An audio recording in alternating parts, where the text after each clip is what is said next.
भाजपा इस समय प्रेस वार्ता को संबोधित कर रही है, सीधा लिए चलते हैं आपको। अभी हाल ही में विवादास्पद मैगजीन तहलका के एडिटर इन चीफ तरुण तेजपाल जी को बॉम्बे हाई कोर्ट की गोवा खंडपीठ के द्वारा 2013 के बलात्कार के एक आरोप में दोषी पाया गया और उन्हें 10 वर्ष के कठोर कारावास की सजा सुनाई गई। यह विषय आज इसलिए महत्वपूर्ण है कि इतने दिन गुजर जाने के बाद भी एक भी शब्द कांग्रेस की तरफ से सुनाई नहीं पड़ा है, ना किसी विपक्षी की तरफ से, ना अपने को नारी हितों के स्वयंभू अलंबरदार बताने वाले किसी भी संस्थान की तरफ से यह सुनाई पड़ा है। यह दर्शाता है कि अभिव्यक्ति की स्वतंत्रता हो या नारी की प्रताड़ना हो, इस पर सोच कितनी एकांगी, एक पक्षी और पूर्वाग्रहग्रस्त है। और मात्र यह इसलिए नहीं है, यह संभवतः इसलिए है क्योंकि यह वही बिजनेस हाउस है जिसने 2001 में एक विचित्र प्रकार का स्टिंग ऑपरेशन किया था। वह इसलिए कि जब अटल जी की सरकार ने जस्टिस फुकन के अध्यक्षता में एक जांच आयोग का गठन किया, तो यह एक ऐसा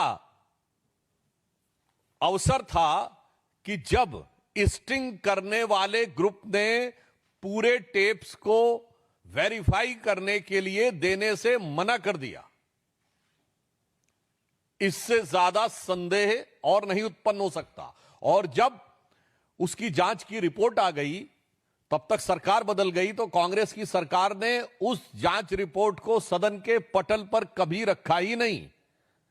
भारतीय जनता पार्टी द्वारा बहुत विषय उठाने के बाद केवल उसकी समरी रिपोर्ट 41 पेज की सदन के पटल पर रखी गई और कभी रिपोर्ट रखी नहीं गई। और आज जब वो अपराधी सिद्ध हो चुके हैं, तो मैं याद दिलाना चाहता हूं कि इनका और कांग्रेस का क्या संबंध है। कि श्रीमती सोनिया गांधी जी, जो यूपीए के समय में सुप्रीम लीडर थी, उन्होंने 25 से 27 सितंबर 2004 को तत्कालीन वित्त मंत्री पी चिदंबरम साहब को पत्र लिखा कि साहब, तहलका और इसके फाइनेंसर्स की किसी प्रकार की प्रताड़ना नहीं होनी चाहिए, उनके साथ सकारात्मक व्यवहार होना चाहिए, उनके साथ कोई अनफेयर ट्रीटमेंट नहीं होना चाहिए। तो मैं आज कांग्रेस से पूछना चाहता हूं, आपकी सरकार थी, आपको लग रहा था कि आपकी सरकार अनफेयर ट्रीटमेंट कर रही है, या फिर इस अनफेयर ट्रीटमेंट में कहा कुछ गया और समझा कुछ जाए? और फिर इतना ही नहीं, 2010 में, और कितना फेयर ट्रीटमेंट फिर दिया गया कि 2010 में तत्कालीन लॉ मिनिस्टर वीरप्पा मोइली साहब ने इनको जर्नलिज्म में एक्सीलेंस का अवार्ड दिया।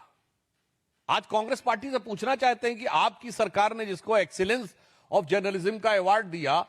उसकी आज यह स्थिति है और आपके मुंह से इसके ऊपर एक शब्द नहीं निकल रहा है। दिग्विजय सिंह जी ने कहा 2013 में कि इन्होंने एक बहुत शानदार काम किया कम्युनल फोर्सेस के अगेंस्ट फाइट करने में, और 2021 में तरुण तेजपाल ने, जब वो लोअर कोर्ट से बरी होने में सफल हो गए थे और हाई कोर्ट ने उस निर्णय को पलट दिया है, कांग्रेस पार्टी को धन्यवाद दिया था कि उन्होंने इस रेप केस में उनकी बहुत मदद की। अब मैं कांग्रेस पार्टी से भारतीय जनता पार्टी पूछना चाहती है कि आप स्पष्ट रूप से बताएं कि आप दोनों के बीच में यह क्या संबंध था कि सरकार आपकी, मदद आपकी, पत्र आपका, और उसके जवाब में तत्कालीन प्रधानमंत्री डॉक्टर मनमोहन सिंह जी ने भी पत्र लिखा था सोनिया जी को कि I have received your letter of June 18, 2004 in close representation from Shri Tarun Tejpal, editor in chief of Tehelka, regarding investigation pending against him.